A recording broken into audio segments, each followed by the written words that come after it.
नमस्कार. आज आपण 16व्या श्लोकाचा अर्थ जाणून घेणार आहोत. श्लोक 16. अविभक्तै च भूतेषु विभक्तमिव च स्थितं भूतभर्तृ च तज्ज्ञेयं ग्रसिष्णु प्रभविष्णु च. श्लोकाचा अर्थ: तो परमात्मा विभागरहित एकरूप असा आकाशासारखा परिपूर्ण असूनही चराचर संपूर्ण भूतांमध्ये वेगवेगळा असल्यासारखा भासत आहे.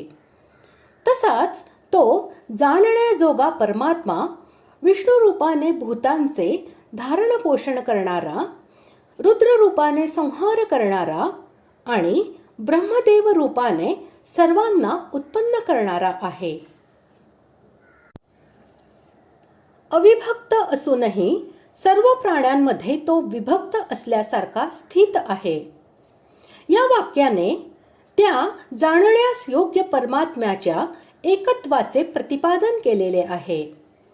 याचा अभिप्राय असा की ज्याप्रमाणे महाकाश हे वास्तविक विभागरहित आहेत, तरीही भिन्न भिन्न घटांच्या संबंधामुळे विभक्त असल्यासारखे वाटते, त्याचप्रमाणे परमात्मा हा वास्तविक विभागरहित आहे.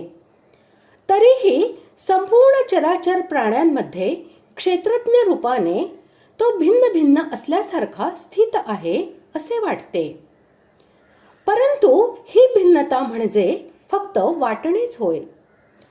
वास्तविक तो परमात्मा एक आहे आणि तो सर्वत्र परिपूर्ण आहे. सर्व प्राण्यांचे धारण पोषण करणाऱ्याला भूतभर्तृ असे म्हणतात.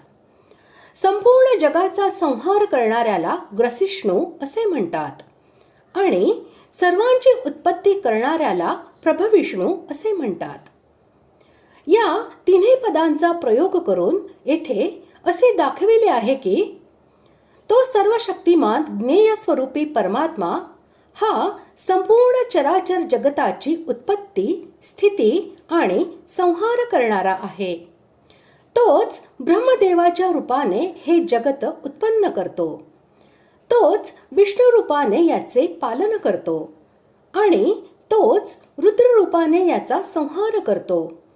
अर्थात तो परमात्मा हाच ब्रह्मा, विष्णू व शिव होय. अशा प्रकारे आज आपण 16व्या श्लोकाचा अर्थ जाणून घेतला. पुढील भागात आपण 17व्या श्लोकाचा अर्थ जाणून घेणार आहोत.